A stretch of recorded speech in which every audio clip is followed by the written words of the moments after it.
They always say the moment that breaks you is also the moment that wakes you up. For me, it wasn't a scream. It wasn't a fight. It wasn't even a long explanation. It was a message. Short, cold, careless. They cut me off, so I finally chose myself. At the time, I didn't know that sentence would one day define my entire life. I only knew that when I read those words, something inside me cracked so deeply that it echoed. I had just come home from work. The kind of workday where you give everything you have to people who don't even know your name. My feet hurt. My head hurt. My heart was tired in a way sleep could never fix. I dropped my bag by the door, kicked off my shoes, and reached for my phone. One notification. From my family group chat. I opened it without fear. Why would I be afraid? I had spent my whole life being useful, reliable, dependable. I was the one who fixed problems. The one who paid when others couldn't. The one who stayed quiet to keep peace. The message read, "You're not welcome anymore. Don't come. We're done." No explanation. No discussion. No warning. Just exile. I sat down on the floor, my back against the wall, phone still glowing in my hand. For a few seconds, my mind refused to process what my eyes were seeing. I reread it again, and again, and again, still the same. I waited for the follow-up message. Just kidding. We need to talk. You misunderstood. Nothing came. That silence was louder than any insult I had ever heard. I didn't cry right away. My body went numb. That strange kind of calm that only comes when something inside you realizes there is no more pretending left to do. Because if I was honest with myself, this wasn't sudden. This was accumulated. Years of being talked over. Years of being expected to give but never ask. Years of being tolerated, not celebrated. I thought about all the holidays I had paid for. The bills I covered when money was tight. The times I canceled my own plans because family needed me. The way my worth always seemed tied to what I provided. And now, with one message, I was disposable. That was the moment I understood something painful and freeing at the same time. They didn't cut me off because I was bad. They cut me off because I stopped being convenient. I stood up slowly and walked to the kitchen. I poured myself a glass of water, my hands shaking so badly that some of it spilled onto the counter. I didn't wipe it up. For once, I let the mess exist. I stared out the window as the sun went down, and I felt something unfamiliar rising in my chest. Not anger, clarity. I asked myself a question I had avoided my entire life. If I stopped giving, who would I be to them? The answer terrified me. Nothing. That night, my phone stayed silent. No one called to check on me. No one asked if I was okay. No one cared how deeply those words had cut. I went to bed with my phone on my chest, waiting for it to vibrate. It didn't, and in that silence, another realization hit me like a wave. I had been alone for a long time. I just hadn't allowed myself to admit it. The next morning, I woke up early. Too early. My mind wouldn't rest. Every memory felt sharper now, viewed through a lens of truth instead of hope. I opened my banking app without fully understanding why. My finger hovered over the screen as I scrolled. Their phone plan, their streaming subscriptions, their insurance add-ons, emergency payments labeled temporary, that never ended. I had told myself this was love. But love doesn't threaten you with abandonment. Love doesn't punish you for having boundaries. Love doesn't disappear the moment you stop paying. My heart pounded so hard I thought I might be sick. A lifetime of guilt screamed inside my head. Family helps family. Don't be dramatic. You're overreacting. You'll regret this. I almost closed the app. Almost. Then I remembered the message. You're not welcome anymore. If I wasn't welcome as a person, why was I still expected to show up as a provider? My finger tapped the first cancellation. Then the second. Then the third. Each one felt like jumping off a cliff. Fear rushed through me, followed by something I had never felt before. Relief. I sat there for a long time after it was done. My chest felt tight, but my breathing was deeper. For the first time, I wasn't bracing myself for the next demand. The call started that afternoon. Missed call, missed call, missed call. I watched my phone light up and go dark again. I didn't answer, not because I was cruel, but because for the first time in my life, I was listening to myself. That night, I cried. Not because I was weak, but because grief finally had space to breathe. I mourned the family I thought I had. I mourned the version of myself that believed love had to be earned through sacrifice. But beneath the grief, something else was growing. Strength. The kind that doesn't announce itself. The kind that doesn't seek approval. The kind that simply stands. I didn't know it yet, but that message, the one meant to break me, had done the opposite. It had given me permission. Permission to stop begging. Permission to stop explaining. Permission to finally choose myself. And this was only the beginning. The morning after I stopped answering the calls, I woke up to a strange quiet. Not the peaceful kind at first. The heavy kind. The kind that presses on your chest because your whole life has been noise, obligation, expectation. I lay in bed staring at the ceiling, my phone face down on the nightstand. I didn't need to look to know there would be more missed calls. More messages. More confusion turning into anger. Because when people lose access to you, they rarely ask why. They ask how dare you. I finally picked up the phone. 23 missed calls. A dozen unread messages. I didn't open them. That was the first boundary I ever kept without apologizing.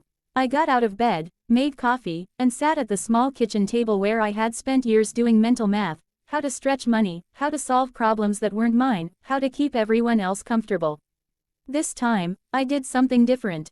I asked myself a question I had never been brave enough to ask. What do I want? At first, my mind went blank. That scared me more than anything. I could list everyone else's needs in seconds, but my own felt foreign. So I started small. I wanted quiet. I wanted honesty. I wanted to stop feeling like love was something I had to buy. That afternoon, I finally opened one message. You can't just disappear like this. You're being selfish. After everything we've done for you. I stared at those words for a long time. After everything they had done for me. I replayed my life in reverse. The nights I stayed awake worrying about bills that weren't mine. The weekends I gave up so others wouldn't be inconvenienced. The way my achievements were minimized, my pain dismissed, my boundaries mocked. I typed a response, then erased it. I realized something important. Explanations were a trap. They didn't want understanding. They wanted control. So instead of defending myself, I sent one sentence. I'm taking space. Please respect that. My finger hovered over the send button. My whole body tensed, waiting for punishment. I pressed send. Nothing exploded. The world didn't collapse. But the replies came fast. This is ridiculous. You've changed. You think you're better than us now. That last one hurt more than the others. Because I didn't think I was better. I finally thought I was equal. Days passed. Then weeks. The guilt came in waves. Some mornings I woke up confident. Other mornings I questioned everything. Healing isn't linear. It's messy, uncomfortable, and lonely. But slowly, something shifted. Without constant demands, I had energy again. Without constant criticism, I started hearing my own voice. Without fear of abandonment, I felt lighter. I started saying no at work. I started resting without explaining why. I started noticing how much I had been surviving instead of living. Then came the call that changed everything. I almost didn't answer, but curiosity got the better of me. Hello. The voice on the other end was softer. Controlled. Careful. We need to talk. Not I miss you. Not I'm sorry. We need. I listened as they spoke. About bills piling up. About stress. About how hard things had become. There was urgency in their voice. But there was still no accountability. They spoke for several minutes before realizing something. I wasn't interrupting. I wasn't offering solutions. I wasn't rescuing them. There was silence. Aren't you going to say anything? They asked. I took a breath. I hope things work out for you, I said calmly. And I meant it. But I also meant something else. Not at my expense. The anger came next. Sharp, bitter, familiar. You've really changed, they snapped. You've become cold. I almost laughed. I wasn't cold. I was no longer burning myself to keep others warm. I ended the call politely and sat there, heart racing. My hands trembled, but my spine felt straight. That was the moment I understood something crucial. People will call you heartless when you stop bleeding for them. That night, I stood in front of the mirror and looked at myself. Really looked. I saw someone tired, but standing. Someone scared, but steady. Someone who had survived emotional starvation and was finally feeding themselves. I whispered words I had never said out loud before. I'm allowed to choose me. It felt awkward, unnatural, but also true. The days that followed were quieter. Not empty, quiet. The kind of quiet where you start rebuilding. I began filling my time with things that made me feel whole. Walking without headphones. Cooking meals just because I wanted to. Sitting with my thoughts without immediately fixing them. I learned how uncomfortable peace can be when chaos has been your normal. But I stayed. And slowly, the pain transformed into something else. Confidence. Not the loud kind. The grounded kind. I stopped waiting for apologies that would never come. I stopped hoping they would suddenly see my worth. I stopped measuring my value through their approval. They had cut me off thinking it would break me. Instead, it woke me up. And as I stood there, finally choosing myself, I realized the hardest truth of all. Sometimes the people who leave your life are the ones making space for you to finally grow. And I was only just beginning. With distance came memory. Not the kind that softens over time, but the kind that sharpens once denial is gone. I began remembering moments I had brushed off for years, small comments, dismissive looks, jokes that landed like insults but were always followed by laughter so I wouldn't question them. "You're too sensitive. We didn't mean it like that. Why do you always make things dramatic?" Those words echoed differently now. They weren't misunderstandings. They were warnings I had ignored. I realized how often I had apologized just for existing. For taking up space. For having needs. For feeling hurt. The more I thought about it, the clearer it became. I had been trained to believe love required endurance. Endure disrespect. Endure silence. Endure being the last priority. And the moment I stopped enduring, I was labeled the problem. One evening, while cleaning out old boxes, I found birthday cards I had saved over the years. Most of them were short. Generic. Some weren't even signed. I remembered how much effort I put into celebrating others, planning surprises, buying thoughtful gifts, remembering details no one else cared to remember. I sat on the floor holding one of those cards and finally allowed myself to grieve. Not just the family I lost, but the childhood I never had. The version of me that learned early on that love was conditional. Tears came quietly. No drama. No sobbing. Just release. And then something unexpected happened. I felt proud of myself. Proud that I had survived without becoming cruel. Proud that I had walked away instead of hardening my heart. Proud that I was learning how to love myself without needing permission. That pride became my anchor. The messages eventually slowed. When they did come, they were short. Testing. Fishing. Hope you're well. Just checking in. I knew what they were really asking. Are you still available? I didn't respond, because availability had cost me too much. Instead, I started building a life that didn't revolve around being needed. I took on projects I had always been afraid of. I met people who didn't demand explanations when I said no. People who didn't flinch when I spoke honestly. One night, someone asked me a simple question. "What happened with your family?" I opened my mouth to explain, then closed it. "I chose myself," I said. That was enough. The more I repeated the truth, the more it settled into my bones. Choosing myself didn't mean I hated them. It meant I respected me. And that distinction changed everything. Months later, I received a long message. Pages of words. Apologies mixed with excuses. Regret tangled with blame. I read it slowly. For the first time, I didn't feel responsible for fixing it. I felt calm. I replied with honesty, not emotion. "I hope you find peace. I'm focusing on healing. No arguments. No justifications. No reopening wounds." When I pressed send, I felt closure, not because they had changed, but because I had. That night, I stood by the window watching the city lights flicker and thought about how far I had come. I was no longer surviving rejection. I was standing in my worth. And the most powerful realization of all settled quietly in my heart. Being cut off didn't destroy me. It gave me back to myself. And once you find yourself again, you never beg to be chosen. Because you already are. As the months passed, something inside me stabilized. Not happiness, not yet. But steadiness. The kind that doesn't collapse when memories surface. The kind that doesn't panic when the phone rings. The kind that knows silence is no longer a threat. I began to understand how deeply fear had ruled my life before. Fear of being unloved. Fear of being replaced. Fear of being alone. That fear had kept me small, compliant, endlessly giving. Now that it was gone, space opened up. And in that space, I started rebuilding. I rearranged my apartment, not because it needed it, but because I did. I threw away things that reminded me of obligation, papers, old notes, reminders of emergencies that were never mine to solve. I kept only what felt honest. Each small act felt like reclaiming territory. There were hard days too. Days when guilt crept back, whispering that I was cruel, that I had abandoned them, that I would regret this when it was too late. But I learned to answer that voice with truth. I didn't abandon anyone. I stopped abandoning myself. One afternoon, I ran into someone who knew my family well. They smiled awkwardly, clearly uncomfortable. "I heard there's some tension," they said carefully. I nodded. There is. There, struggling, the person added, watching my reaction closely. I felt a familiar pull, the instinct to fix, to rescue, to take responsibility. But instead, I said, I hope they figure it out. And I meant it, without offering myself as the solution. That moment was a turning point. Because I realized compassion does not require self-destruction.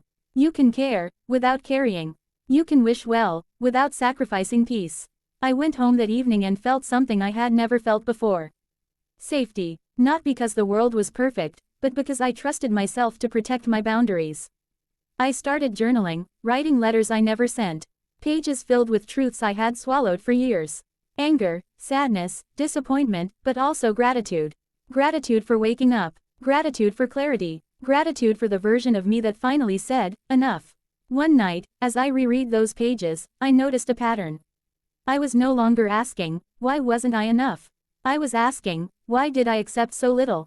That question changed everything, because the answer wasn't about my worth. It was about my conditioning. I had been taught to earn love through sacrifice. To confuse loyalty with self-erasure. To believe that walking away meant failure. Now I knew better. Walking away had been the bravest thing I ever did. I began mentoring others quietly, listening, sharing pieces of my story when it felt right.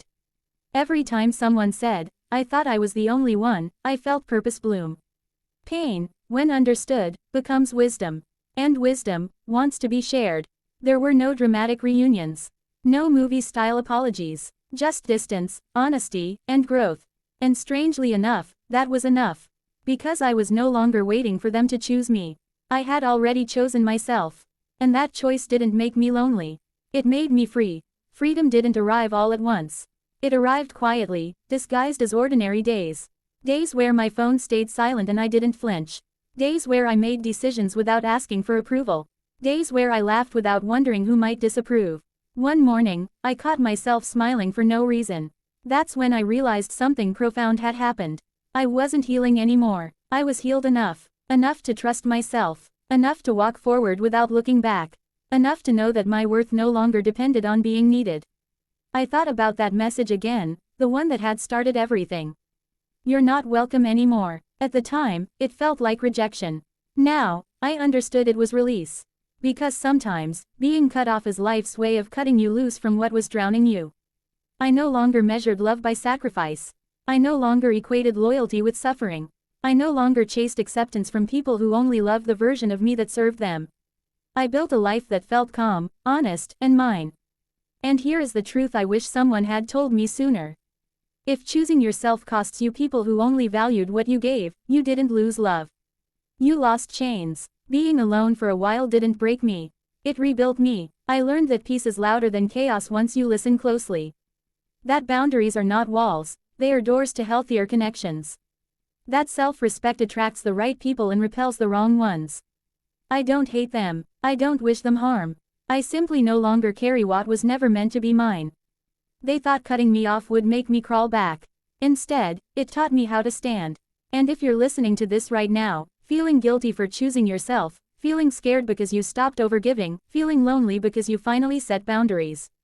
Hear this. You are not selfish. You are not cruel. You are not wrong. You are waking up. And once you wake up, you don't beg to be chosen anymore. You choose yourself.